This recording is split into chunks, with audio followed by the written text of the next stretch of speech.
जो last class हमारी हुई थी कि formation of inferior vena cava की ट्राइबिटीज़ के बारे में हमने थोड़ा सा लास्ट लेक्चर में थोड़ा सा हम चले थे। तो मैं इसको थोड़ा सा रिपीट कर लेता हूँ लास्ट लेक्चर को, फिर हम जो है वो कंटिन्यू करेंगे आगे।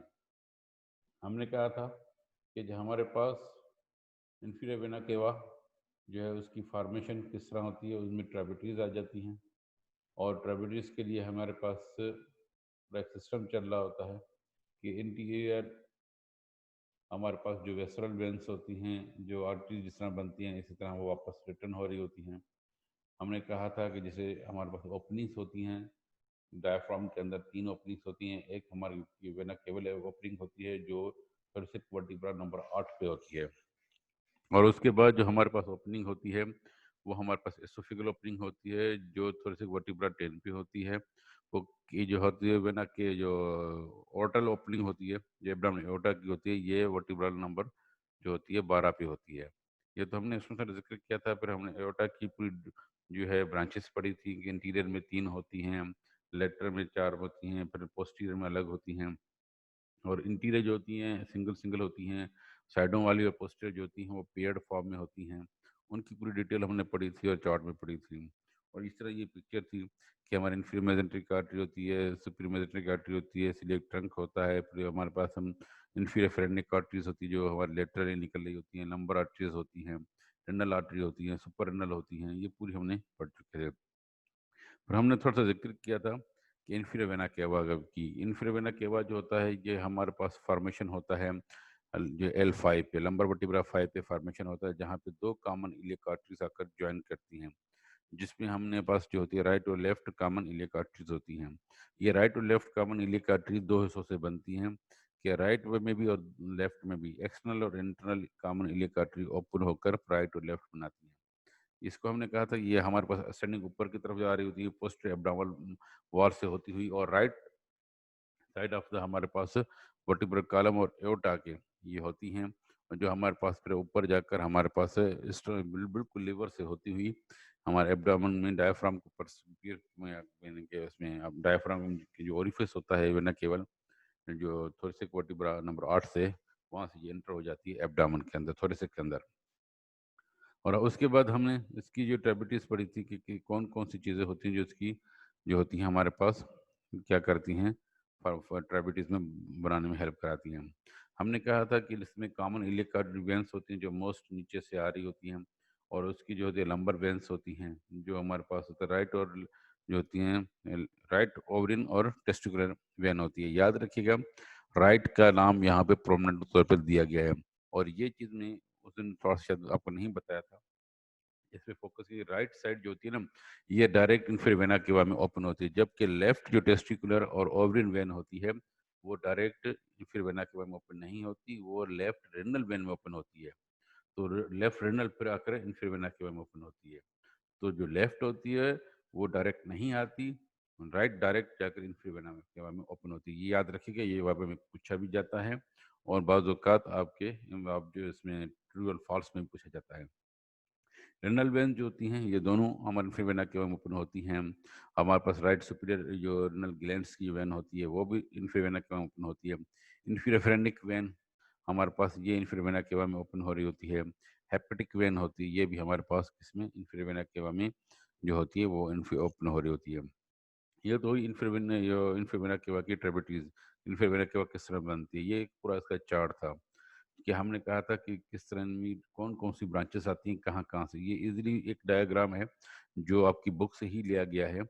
तो वहाँ से इसमें ये क्लियर पिक्चर ये याद करने के लिए आसान है कि इसमें दिया हुआ है कौन-कौन सी मेन ब्रांचेस हैं, फिर सब ब्रांचेस कहाँ-कहाँ से आती हैं, किसकी वेन्स की, जो ओपन होकर इंफीरियर वेना केवा फॉर्मेशन करते हैं। 2 हमारे पास वेसल वेन होती है, जो हेपेटिक वेन होती हैं, 2 होती हैं। हमारे पास 2 लेटरल होती हैं, जो वेसरल जो होती हैं, ट्रेबिटीज़ होती है, जिसमें राइट सुपररेनल होती हैं, रेनल वेन होती है, और राइट टेस्टिकुलर ओवरिन वेन होती हैं। तो ये हमारे पास 3 जो होती हैं, ये लेटरल वेसल ट्रेबिटीज़ होती हैं, जो इन्फीरियर वेना केवा में ओपन होती हैं। 5 जो होती है लेटरल एब्डोमिनल वॉल से आती हैं, जिसमें हमें पता है 4 लंबर वेन होती हैं और 1 इन्फीरियर वेनल फ्रेनिक वेन होती है। जिस तरह आर्टरी होती है बिल्कुल इसी तरह ये वेन्स होती हैं। ये ओपन हो रही थी इन्फीरियर वेना केवा के अंदर। 3 जो होती हैं वो ट्रिब्यूटरीज ओरिजिन हो रही थी, जो इसकी ओरिजिन का मेन मकसद बनती है, जिसको बनाने में हेल्प करती हैं। 2 हमारे पास कॉमन इलियक जो होती है वेन्स होती हैं, जो मैंने अभी ज़िक्र किया कि राइट और लेफ्ट पे कॉमन इलियक आर्टरी है। जो हमारे लेग से ब्लड लेके आ रही होती है, हमारे लोअर लिम्ब से लेके आ रही होती है, उसको हम बोलते हैं एक्सटर्नल इलियक वेन होती है। जो हमारे जेनिटल ऑर्गन से ब्लड लेके आ रही होती है, उसको इंटरनल इलियक वेन कहते हैं। ये दोनों मिलकर कॉमन इलियक वेन बनाती हैं, जो राइट साइड और लेफ्ट साइड से। और ये L5 लंबर वर्टिब्रा 5 पे आकर ये इन्फीरियर वेना केवा बनाते हैं। फिर मिडिल सेक्रल वेन आती है, जिसे मिडिल सेक्रल आर्टरी भी थी, हमने पढ़ चुके थे पहले। वो इस तरह की वेन आती है जो सेक्रल के पोर्शन से लेके आती है ब्लड को, जो डिऑक्सीजन ब्लड को, और वो आकर ट्रिब्यूटरीज बनाकर इन्फीरियर वेना केवा बनाते हैं। और उसके बाद एक पिक्चर हमने देखी इन्फीरियर वेना केवा की।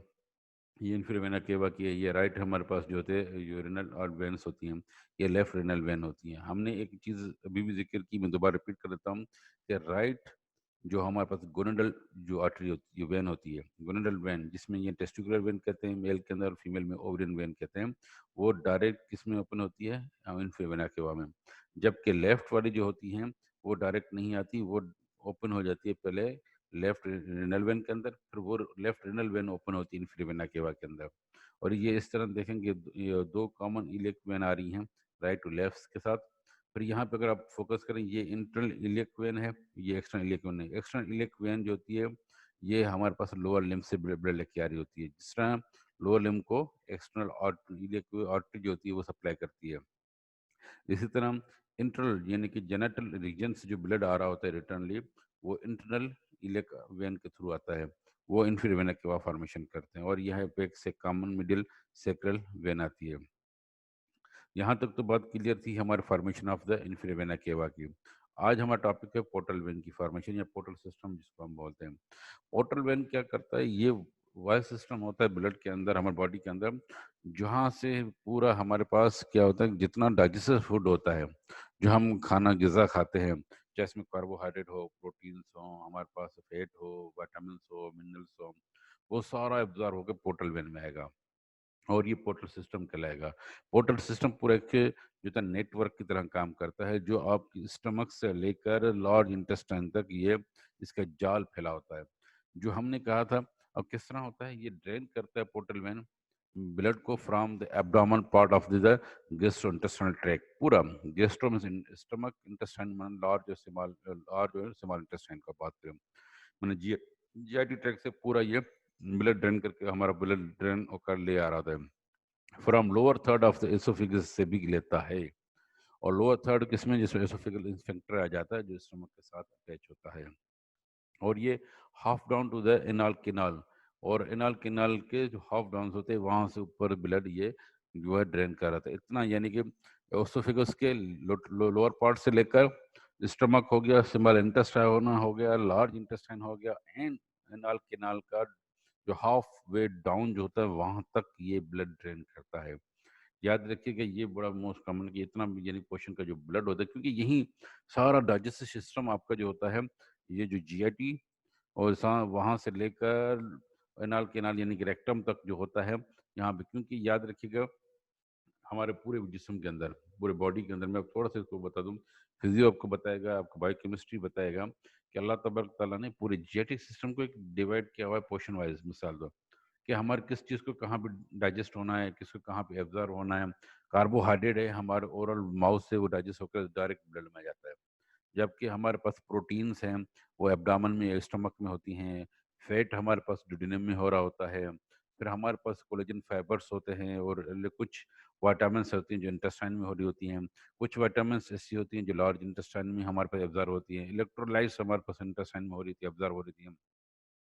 मगर हमारे पास वाटर जो फाइनल एब्जॉर्ब होता है वो लार्ज इंटेस्टाइन के रेक्टम से एब्जॉर्ब होता है। तो ये पूरा पोर्शन वाइज जो है सर, और जितना भी ये आपकी जितनी भी न्यूट्रिशन वैल्यू है, आपकी जितनी भी फूड है जो आप खा रहे होते हो, ये पूरा वहां से एब्जॉर्ब होकर ये पोर्टल सिस्टम में आएगा।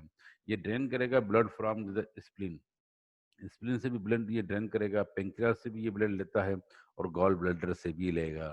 ये ठीक है, यहाँ यहाँ से ब्लड लेकर होता ये आगे आता है। और ये पोर्टल वेन जो होती है इंटर लिवर के अंदर हो जाएगी, क्योंकि यहाँ पे मेटाबॉलिज्म सिस्टम चलेगा। और ब्रेकअप इनटू द सिनोसॉइड्स, बहुत छोटे छोटे सिनोसॉइड में ब्रेकअप हो जाएगा, जो लिवर के पूरे हिस्से में वो फैला हुआ मिलेगा आपको। और ब्लड प्रोसेस करेगा हेपेटिक वेन के अंदर, जो आगे चल के ज्वाइन करेगा इंफीरियर वेना केवा के अंदर।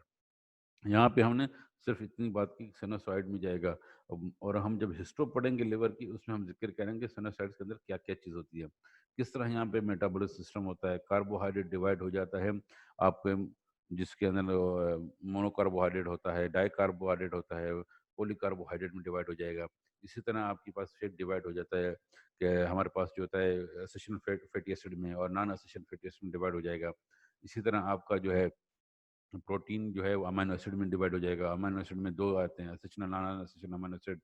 फिर ये पूरा आपको बायोकेमिस्ट्री में आप पढ़ेंगे। ये पूरा सिस्टम जो है वो लिवर के अंदर जो है वो सिस्टम चल रहा होता है। जब ये पोर्टल वेन जो एंटर होगी लिवर के अंदर, तो ये स्मॉल ब्रेक हो जाएगी या डिस्ट्रीब्यूशन देगी साइनोसाइड्स जितने भी, इतना बड़ा लिवर के अंदर जो होता है साइनोसाइड्स, उसमें ये ब्रेकअप हो जाएंगी। वहाँ पे ब्लड जाएगा मेटाबॉलिज्म के लिए, मेटाबॉलिज्म होकर वो ब्लड फिर दोबारा वहाँ से हेपेटिक वेन में आ जाएंगे, हेपेटिक वेन से होकर ये इन्फीरियर वेना केवा में आ जाएगा, जो फिर आगे चल के हार्ट में जाएगा, फिर डिस्ट्रीब्यूशन हो जाएगा पूरी बॉडी के अंदर। पोर्टल वेन कहता है कि अबाउट द 2 इंचेस लॉन्ग होती हैं, सिर्फ 2 इंच लॉन्ग होती हैं, ठीक है। 5 सेंटीमीटर कहते हैं लॉन्ग होती है। Is form behind the neck of the pancreas, ये बिल्कुल पेंक्रियाज को काट के दिखाया गया, ये पेंक्रियाज की बिल्कुल नेक के पीछे दिखाया गया। बड़ी सी पीछे आपको जो है इनफे वेना केवा नजर आ रही है, ये जो पतली सी blue colour, dark blue colour नजर आ रही है, ये पोर्टल वेन है। पोर्टल वेन फॉर्मेशन कहाँ होगी?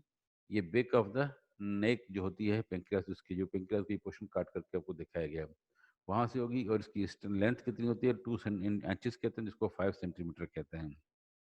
मगर इसके अंदर ये फॉर्मेशन कहाँ कहाँ से होती है? जहाँ पे अगर आप पिक्चर देखें कि पेंक्रेटिक वेन आ रही है, फिर मेजेंट्रिक वेन आ रही है, सुपीरियर मेजेंट्रिक वेन आ रही है, ये सारे मिलकर इसकी पोर्टल वेन की फॉर्मेशन कराएंगी। और ये हमारे पास ये रन करेगा upward in the front of the opening into the lesser sac. Lesser sac of the portal hepatis के अंदर होगा। हमारे पास ये क्या करेगा, ये ऊपर जाएगा, ये रन करेगा अपवर्ड, ऊपर की तरफ जाएगा जहाँ पे लिवर की तरफ। और लिवर का जो हाइटस होता है, यानी कि लिवर की ओपनिंग होती है, उसमें इंटर हो जाएगा। फिर ये डिवाइड हो जाएगा 2 टर्मिनल में, राइट और लेफ्ट लूप को ब्रांच देगा। राइट राइट लूप लिवर में चला जाएगा, और लेफ्ट जो है लेफ्ट हेपेटिक लूप में, यानी कि लिवर के लेफ्ट लूप में चला जाएगा। फिर वहाँ पे जो साइनोसाइड्स होते हैं, फिर उसमें ये स्मॉल ब्रांचेस देकर उसमें बढ़ देगा। पोर्टल सर्कुलेशन जो होती है, ये हमारे पास इस कैपिलरीज प्लेक्सस की तरह होती है। ये छोटी छोटी कैपिलरीज होती हैं, उस तरह ये सर्कुलेशन की ब्लड की देरी होती है। ये ऑर्गन ड्रेन करेगा और end of the empty into the blood, और पूरे पूरे खून को, ब्लड को जो एम्प्टी करेगा साइनोसाइड्स के अंदर, जो लिवर के अंदर मौजूद होते हैं। ये पूरे का पूरा, ये पूरी जो भी आपकी न्यूट्रिशन वैल्यू है, चाहे वो सुपर मेजेंट्रिक से आ रही हो, इंफ्रा मेजेंट्रिक से आ रही हो, वो सारी का साथ ड्रेन करके वो आपके जो है लिवर के दोनों लूप्स, राइट और लेफ्ट लूप में, ये इसको उसके साइनोसाइड्स के अंदर ये इसको ड्रेन कर देगा, पहुंचा देगा फॉर द मेटाबॉलिक सिस्टम के लिए आगे चलेगा। अब डायबिटीज के अंदर कि हमारे पास इन्फीरियर वेना की पोर्टल वेन जो होती है, पोर्टल वेन कहाँ कहाँ से बनती है, कैसे बनती है, इसमें कौन कौन सी वेन ओपन हो जाती है? बनने का तो हमने कहा था कि ये जो हमारे पेंक्रियाज होती है, हमने कहा था ये पेंक्रियाज के यहाँ पे ये फॉर्मेशन है, ये पोर्टल वेन की फॉर्मेशन शुरू होती है। हमने कहा कि इसकी जो लेंथ होती है 2 इंच होती है, यानी कि 5 सेंटीमीटर। कहाँ बनती है? Behind the neck of the pancreas. ये पेंक्रियाज को कट करके, जहाँ पे मेरा एरो आपको नजर आ रहा है, यहाँ पे देखा कि कट करके बनाया गया। अब इसके अंदर ट्रेपिटरीज बताई गई हैं, कौन कौन सी वेन आकर इसको बनाती हैं। ये स्प्लेनिक वेन है, जहाँ पे पेंक्रियाज से भी जूसेस आ रहे हैं। ऊपर आप ये देखें पेंक्रियाज से भी आ रहे हैं। ये स्टमक की जो है, ये जो एपिपोलिक वेंस होती हैं, वो भी आकर इन्फ्रीवेना के ओपन हो रही हैं। यहाँ पे अगर देखें तो जो राइट जो एपिपोलिक गैस्ट्रिक एपिपोलिक वेंस होती हैं, वो ओपन हो रही हैं, राइट गैस्ट्रिक वेन ओपन हो रही है। यहाँ पे अगर देखें कि ऊपर से हमारे पास एसोफेगल ट्रेबिटीज है, लेफ्ट गैस्ट्रिक वेन है, ये पूरी पूरी ये यहाँ पे आकर इन्फ्रीवेना के आपके पोर्टल वेन में, सॉरी पोर्टल वेन में ओपन हो रही हैं। और ये यहाँ पे देखेंगे, ये दो राइट और लेफ्ट में हम दो हिस्सों में पोर्टल वेन डिवाइड हो रही है, जब हाइटस ऑफ लिवर में इंटर हो रही है। नीचे से अगर और देखें कि हमारे पास इन्फीरमेजेंट्रिक पूरी यहाँ से आ रही हैं, जो नीचे से आपके ब्लड लेके आ रही है रेक्टल वेन से भी, जो middle and inferior rectal vein से ब्लड लेके आ रही है, वो जो हमारे पास वो भी जाकर जो इन्फीरियर मेजेंट्रिक वेन में आती है। और इन्फीरियर मेजेंट्रिक वेन जो होती है ऊपर आकर स्प्लेनिक वेन में आ जाती है, जो पोर्टल वेन में ओपन हो जाती है। इसी तरह ये सुपीरियर मेजेंटिक वेन की हम बात करें, तो सुपीरियर मेजेंटिक वेन से पूरे का पूरा ब्लड कहाँ कहाँ से आ रहा है? हमारे पास ये जो ये पूरे नज़र आ रहा है कि हमारे पास जितना भी स्मॉल इंटेस्टाइन है, जो मेजर स्मॉल इंटेस्टाइन हमारा पोर्शन है, ये जो ड्यूडेनम है, जियोजेनियम है, इलियम है, और कुछ पोर्शन हमारे पास है असेंडिंग कोलन का, वहाँ से ये एब्जॉर्ब करके ये भी पोर्टल वेन में ओपन हो रही है। तो ये हमारे पास है, और लेफ्ट गैस्ट्रिक वेन हो गई, राइट गैस्ट्रिक वेन हो गई, सिस्टिक वेन जिसे यहाँ पे सिस्टिक वेन दिखाई गई है, ये सारी ट्रिब्यूटरीज इसमें ओपन हो जाती हैं। इस तरह पूरे जीआईटी का ब्लड प्लस में पेंक्रियास से, स्प्लीन से, हमारा जो है यानी कि गॉल ब्लैडर से और स्टमक से, और कुछ एसोफिगल पोर्शन नीचे से ये ब्लड ड्रेन होकर वापस किस में आ रहा है, पोर्टल वेन में, और पोर्टल वेन से ये लिवर में जा रहा है मेटाबॉलिज्म के लिए। तो यहाँ पे तो हमारा एक लेक्चर एंड हो जाता है, ठीक है बेटा। और अभी मैं थोड़ा सा इसको रूल थोड़ा सा यहाँ पे आपको समझाता हूँ, फिर मैं इसको जो है ना, फिर मैं इसको स्टॉप करूँगा, पॉज करूँगा, फिर आपसे मैं डिस्कस करता हूँ। यहाँ पे कुछ क्लिनिकल पिक्चर्स होती हैं, याद रखिएगा। ये पोर्टल वेन जो होती है ये डायरेक्टली ओपन होती है लिवर में अंदर, ये कहीं और नहीं जाएगी। फिर लिवर में ये साइनोसाइड्स होते हैं, जहाँ पे ये मेटाबॉलिक सिस्टम करोगा। फिर वो साइनोसाइड्स जो होते हैं वो राइट और लेफ्ट जो होते हैं हेपेटिक वेन में कन्वर्ट हो जाते हैं। वो राइट और लेफ्ट हेपेटिक वेन ओपन हो जाती है इन्फीरियर वेना केवा में, वो चली जाती है हमारे राइट हार्ट साइड में, ठीक है। यहाँ तक बात क्लियर होगी। अब मैं आपको थोड़ी कॉम्प्लिकेशंस बताता हूँ, जो क्लिनिकल जो हमारी साइट्स होती हैं। क्लिनिकल साइड में यह है कि जब पेशेंट को हेपेटाइटिस हो जाता है, हेपेटाइटिस का मतलब क्या होता है, इनलार्जमेंट और inflammation of the liver. Hepatitis virus B, hepatitis B, hepatitis A, hepatitis जो है सी है, हेपेटाइटिस डी है, हेपेटाइटिस ई है, बहुत सारे हेपेटाइटिस के टाइप्स आ गए हैं आजकल। तो हेपेटाइटिस बी और सी के अंदर जो कॉम्प्लिकेशंस आती हैं, हम थोड़ा सा उस पर गौर फोकस करते हैं बीइंग ए क्लिनिकल। हमारे पास क्या होता है, सबसे पहले हेपेटाइटिस सी के अंदर पेशेंट के अंदर ये जो लिवर है अपनी साइज में इनलार्ज हो जाता है। जब इनलार्ज होता है, जिसको हमने हेपेटोमेगाली हेपेटाइटिस का नाम दिया है इनलार्ज, फिर एक स्टेज आती है कि ये श्रिंक होना शुरू हो जाता है, जिसको हम कहते हैं clinically cirrhosis of liver. Liver cirrhosis करता है और अपनी नॉर्मल साइज से बिल्कुल श्रिंक हो जाता है, बिल्कुल छोटा। जैसे ये श्रिंक होगा तो इसके साइनोसाइड भी सिकुड़ना शुरू हो जाएंगे। जैसे साइनोसाइड सिकुड़ना शुरू हो जाएंगे तो उसमें ये ब्लड नहीं जाएगा जो पोर्टल वेन से आ रहा होता है। तो क्या होता है कि पोर्टल बेक प्रेशर जिसको बोलते हैं, पोर्टल हाइपरटेंशन हो जाता है कि पोर्टल वेन के अंदर टेंशन बढ़ जाता है, क्योंकि ब्लड आगे नहीं जाएगा, साइनोसाइड्स जो है वो सिकुड़ जाएंगे, ब्लॉक हो जाएंगे। तो ये वापस बेक फीड जो है, बेक फ्लो बढ़ जाएगा, किसका, पोर्टल हाइपरटेंशन का। जैसे बढ़ेगा, गौर से सुनते जाइएगा, ये जैसे बढ़ेगा तो सबसे नियरेस्ट इसकी जो आर्टरीज होती हैं, वेन्स होती हैं, जो ट्रिब्यूटरीज करती हैं, वो लेफ्ट गैस्ट्रिक वेन होती है, जो ऊपर से एसोफेगल वेन से आ रही होती हैं। याद रखिए, यहाँ देखें कि इस जगह से वेन भी आ रही हैं, हमारे एसोफेगल वेन आ रही हैं। ये जो होती हैं ये ज़्यादा फिर ये बहुत बारीक होती हैं। तो यहाँ पे प्रेशर बढ़ना शुरू हो जाएगा, ये पहले फूल जाएंगी, डायलेटेड हो जाएंगी, जितनी भी वेन्स हैं ये डायलेटेड होना शुरू हो जाएंगी। फिर ये पोर्टल वेन जितनी ऊपर आएंगी, इन्फीरियर मेसेंट्रिक और सुपीरियर मेसेंट्रिक, ये भी डायलेटेड हो जाएंगी। फिर क्या होता है, होता ये है कि यहाँ से ऊजिंग शुरू हो जाती है, ब्लड की जो सीरम होता है ऊजिंग शुरू हो जाती है। ऊजिंग से क्या होता है कि पेट के अंदर पानी भरना शुरू हो जाता है, जिसको हम बोलते हैं असाइटीज।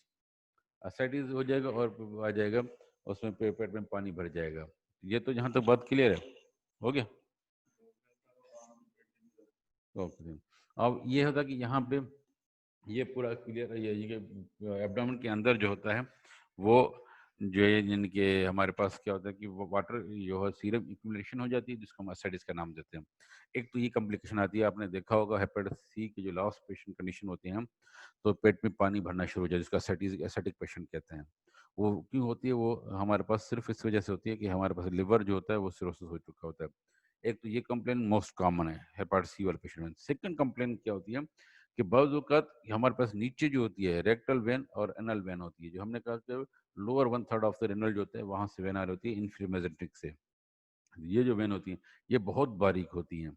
बाज़ औक़ात पेशेंट्स के अंदर हेमोरॉइड्स की कंप्लेन आ जाती है हेपेटाइटिस सी में, क्योंकि वो जो सिरोसिस की वजह से जब ये बैक प्रेशर बढ़ता है तो ज़्यादातर प्रेशर नीचे जो बारीक वेन्स होती है वहाँ पे चला जाता है, तो ये डायलेटेड हो जाती हैं, तो इनको हेमोरॉइड्स की कंप्लेन आना शुरू हो जाती हैं पेशेंट्स के अंदर।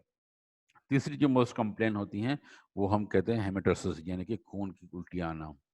खून की उल्टियाँ कब आती हैं, जब ऊपर जो इनके पास जो हमारे पास लेफ्ट गैस्ट्रिक वेन होती हैं, वो जो ऊपर ट्रेबिटीज एसोफेगल ट्रेबिटीज आ रही हैं, या एजागस जो वेन्स की ट्रेबिटीज आ रही हैं वो डायलेटेड हो जाती हैं, वो रप्चर हो जाती हैं। जब रप्चर हो जाती है तो एसोफेगल वरासिस हो जाता है। पहले जब डायलेट होती है तो उसको एसोफेगल वरासिस कहते हैं, कि वरासिस मीन्स डायलिटेशन, फूल जाना। एसोफिगल माने एसोफेगस की वेन्स की। कभी भी अगर पेशेंट की आप रिपोर्ट देखोगे वहाँ पे डॉक्टर साहब लिखते हैं भाई पेशेंट को एसोफेगल वरासिस हो चुका है, किसी वक़्त भी इसको खून की उल्टियाँ आ सकती हैं। यानी कि हमारे पास एसोफेगल की वेन्स हैं वो डायलेट हो चुकी हैं, किसी में रप्चर हो गई ये और ये ईज़िली रप्चर हो जाती है, बहुत ईज़िली। बंदा खाना खाता है और खुश्क रोटी जैसे खाता है, वो खुश्क रोटी से रप्चर हो जाती है, वो ब्लीडिंग शुरू हो जाती है और खून की उल्टियाँ शुरू हो जाती हैं पेशेंट को। और ये फिर आगे चल के फिर इसको इसकी बहुत एंडोस्कोपी करके उसको बेंड किया जाता है, बेंड लगाए जाते हैं। तो वो हमारे पे देखते हैं कि कितने ग्रेड पे जो है एसोफेगल वायरसेस है। First grade, second grade, third grade, उस हिसाब से बेड लगाए जाते हैं। तो यहाँ पर याद रखिएगा कि ये जो पोर्टल वेन होती है, इस वजह से हमारे पास बड़ा सिस्टम होता है कि ये हमारे डाइजेस्टिव फूड को जितनी न्यूट्रिशन फूड होती है, वो लेकर हमारे पास लिवर में जाती है और लिवर में ये मेटाबॉलिक सिस्टम को करवा रही होती है। मगर बाज़ औक़ात जो पेशेंट को हेपेटाइटिस हो जाता है और हेपेटाइटिस के बाद जो है ये यहाँ पे इसको जो सिरोसिस लिवर हो जाता है, जिसकी वजह से पोर्टल हाइपरटेंशन बढ़ जाता है, जिसकी वजह से ये कॉम्प्लिकेशंस आती हैं। मोस्ट 3 कॉम्प्लिकेशन जो हमने ज़िक्र की कि पोर्टल हाइपरटेंशन की वजह से होती है, एक असाइटिक आ जाती है, असाइटिस हो जाती है, पेट में पानी भर जाता है जिसको हम कहते हैं हेमराइड हो जाते हैं, जो है जो हेपेटाइटिस सी पेशेंट को जिसमें सिरोसिस होती है। और तीसरी कॉम्प्लिकेशंस होती हैं हेमेटोसिस की, यानी कि ब्लड इन मूवमेंट में कि खून की उल्टियाँ शुरू हो जाती हैं। वो क्यों होती हैं? जब एसोफेगल वराइसिस हो जाता है। तो वराइसिस हमारा एसोफेगल वराइसिस का मकसद क्या होता है? Inflammation of the oesophageal veins, जो आगे चल के रप्चर हो जाती हैं जिसकी वजह से हेमेटोसिस हो जाता है। तो बेटा यहाँ तक तो हमारी क्लास का हो जा गया। तो